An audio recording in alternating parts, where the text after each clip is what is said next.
Good morning student. आज हम लोग चैप्टर 8 का अगले कुछ पॉइंट्स को देखेंगे।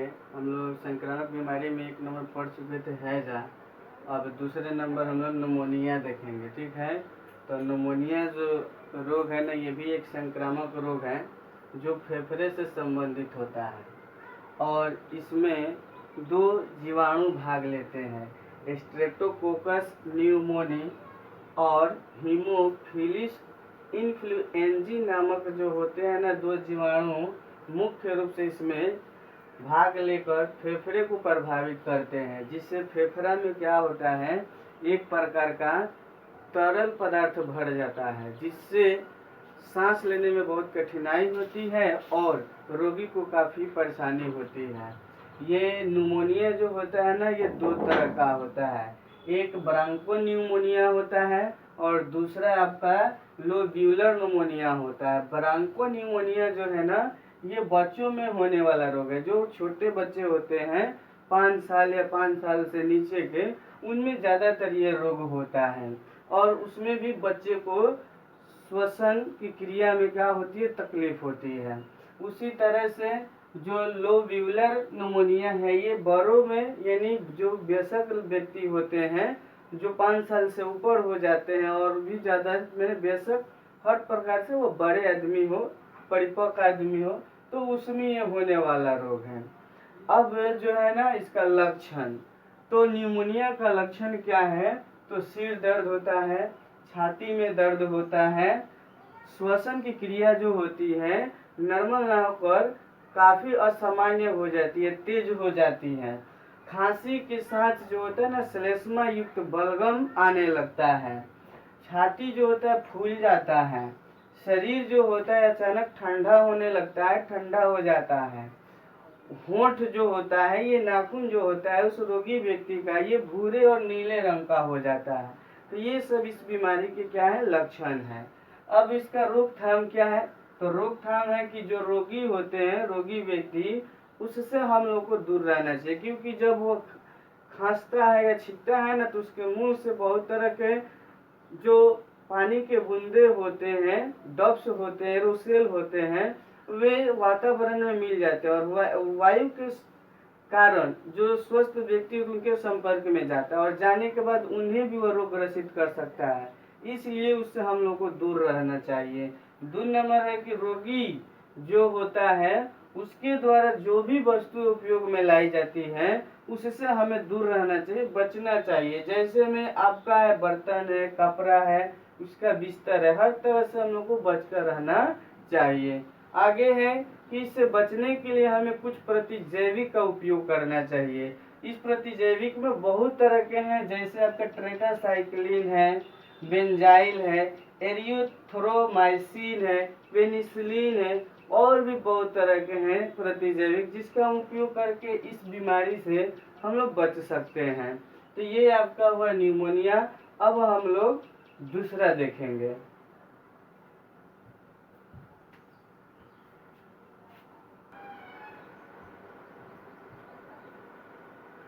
देखिए अगला नंबर जो है क्षय रोग है, जिसे हम लोग टीबी कहते हैं, टापेंदी कहते हैं, ठीक है। तो क्षय रोग जो है ना, यह एक प्रकार के माइकोबैक्टीरियम ट्यूबरकुलोसिस नामक जीवाणुओं से होने वाला रोग है, जो हमारे शरीर में फेफड़ा, श्वसन नली, लसिका ग्रंथि इत्यादि को प्रभावित करता है। ये जो है ना जीवाणु एक प्रकार का विषैला पदार्थ स्रावित करता है, जिसे हम लोग ट्यूबरकुलिन कहते हैं। यही विषैला पदार्थ हमारे शरीर में इन सब भागों में जब पहुंचता है तो उसमें के जितने भी कोशिकाएं होती है उसे पूर्ण रूप से क्षति करता है, उसका नष्ट करता है। और नष्ट करने के बाद हमारे शरीर में बहुत तरह की परेशानियां उत्पन्न होती है, जिससे हमारा अंग या अंग तंत्र जो है सही ढंग से कार्य नहीं करता है। तो उसी को हम लोग क्षय रोग या टीबी कहते हैं। अब इसका जो लक्षण है वे देखते हैं। तो लक्षण जो है कि इसमें बुखार का होना, यानी बुखार हमेशा होता रहेगा। 2 नंबर में है कि जब इंसान को टीबी हो जाती है, क्षय रोग हो जाता है, तो जब वो खांसता है ना, तो बलगम के साथ रक्त आता है, रुधिर आता है, जिसे हम लोग खून कहते हैं। इसके बाद अगला जो है ना, थकान होता है और उसके साथ ही साथ उसको कमजोरी फील होती है। और 4 नंबर है, लसिका ग्रंथि जो होती है इसके प्रभाव से फूल जाती है, उसमें सूजन आ जाता है। अगला है भूख का कम लगना, यानी जब ये रोग उत्पन्न हो जाता है तो धीरे धीरे जो होता है भूख लगना कम होने लगता है।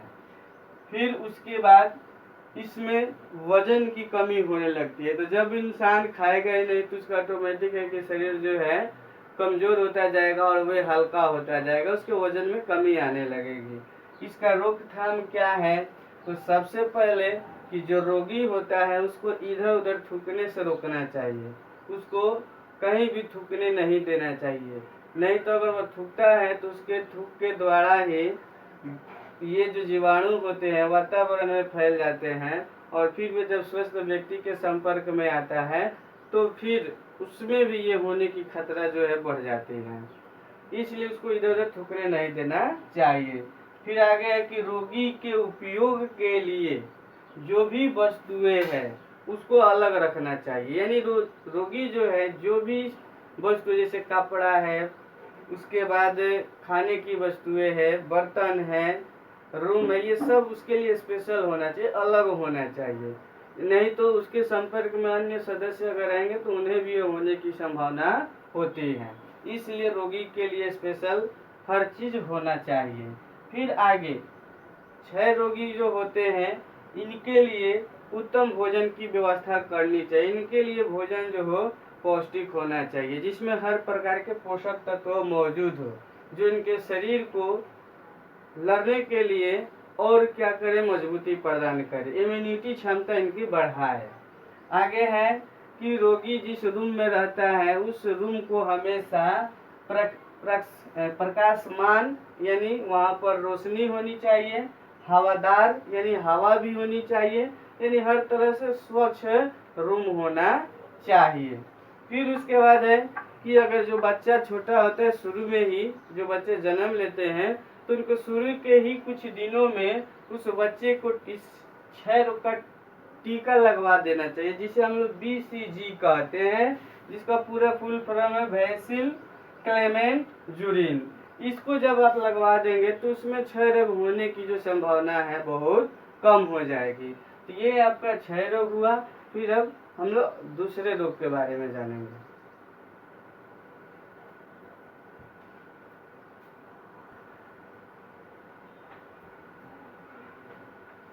देखिए आगे जो है टाइफाइड रोग है। तो टाइफाइड जो रोग है ये एक प्रकार का बुखार है जो पूरे विश्व में एक महामारी के रूप में जाना जाता है। ये अफ्रीका, एशिया में हर जगह मौजूद है और अपने भारत देश में भी यह एक बहुत ही प्रमुख संक्रामक बीमारी के रूप में जाना जाता है। तो यह एक ना यानी और नाम से जाना जाता है, जिसे हम लोग मियादी बुखार कहते हैं, और मतलब दिमागी बुखार, जो सबसे ज़्यादा इसमें बुखार जो है दिमाग पर चढ़ जाता है। ये एक प्रकार के जीवाणु से होता है जिसे हम लोग साल्मोनेला टाइफी जीवाणु कहते हैं। ये हमारे शरीर में सबसे पहले आंत में जाकर सुरक्षित होता है और फिर आंत में जाने के बाद वहाँ से हमारे रुधिर में प्रवेश करता है और रुधिर में प्रवेश करने के बाद ये हमारे शरीर के विभिन्न अंगों में फैलता है और फैलकर उसे प्रभावित करता है। और ये मुख्य रूप से दूषित भोजन और जल के सेवन करने से ही होता है, क्योंकि जब कोई टाइफाइड से ग्रसित लोग मल मूत्र को त्यागते हैं या थूकते हैं तो उस पर मक्खी मच्छर बैठ जाते हैं और फिर वही मक्खी मच्छर जो है ना हमारे भोजन पर बैठते हैं और उसे दूषित कर देते हैं और जैसे ही हम लोग उसका उपयोग करते हैं तो इसका शिकार हो जाते हैं। तो इस तरह से ये जो है ना टाइफाइड रोग होता है। इसका लक्षण क्या है?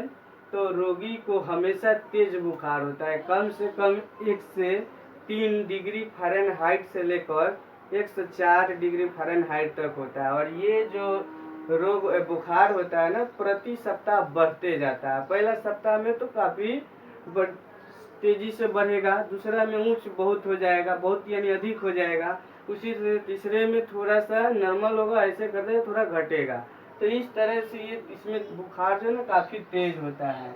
इसमें रोगी को सिर दर्द हमेशा होता रहेगा, पेट में भी दर्द होता रहेगा, वे मानसिक तनाव से जूझता रहेगा, उसे मतलब हर तरह के जो मानसिक तनाव होता है, टेंशन होता है, वो रहता है।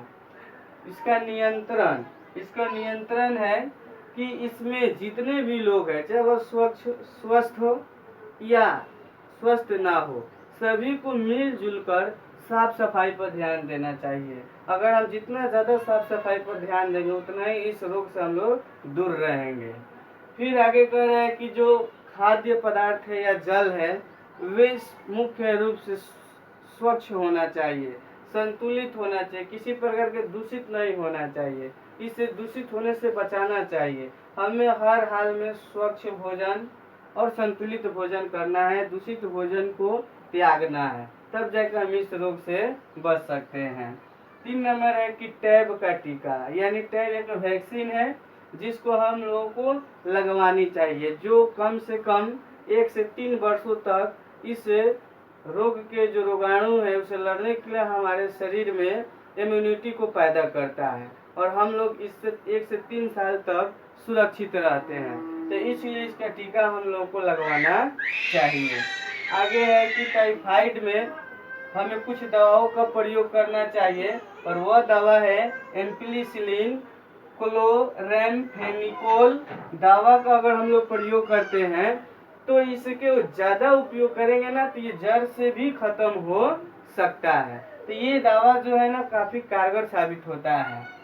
5 नंबर टाइफाइड का अगर थोड़ा सा भी हमें संदेह हो कि हमें हो गया है तो उसके लिए हमें जल्द से जल्द अपने डॉक्टर के पास जाना चाहिए और वहां जाकर उसे सलाह लेना चाहिए ताकि हम इस रोग से बच सके और चाहे समय रहते इसका हम इलाज कर सके। तो इस तरह से ये जो है ना आपका चौथा टाइफाइड है जो जीवाणुओं से होने वाला रोग है। नियमित तौर पर अगर हम इससे अगर ध्यान नहीं देते हैं, जो भी जीवाणु से संबंधित अभी हम आप लोग को रोग बताए हैं, अगर उस पर आप ध्यान नहीं देते हैं, अगर ये किसी भी व्यक्ति का हो जाता है तो अगर नजरअंदाज करने के बाद इसकी लास्ट में मृत्यु भी हो सकती है। तो इसलिए हमें हर तरह से पालन करना चाहिए, जो इसका रोकथाम है, नियंत्रण है, उसको करना चाहिए। तो आपको अगर ये वीडियो अच्छा लगा तो इसको आप लाइक जरूर करिएगा, कमेंट जरूर करिएगा और ज़्यादा से ज़्यादा शेयर करिएगा अपने दोस्तों में, ताकि आप ही की तरह वो भी इसका फ़ायदा उठाकर अपनी पढ़ाई को जारी रखें और आप भी इससे अपनी पढ़ाई को जारी रखिए। तब तक अगले वीडियो में हम लोग मिलेंगे फिर, तब तक बाय बाय।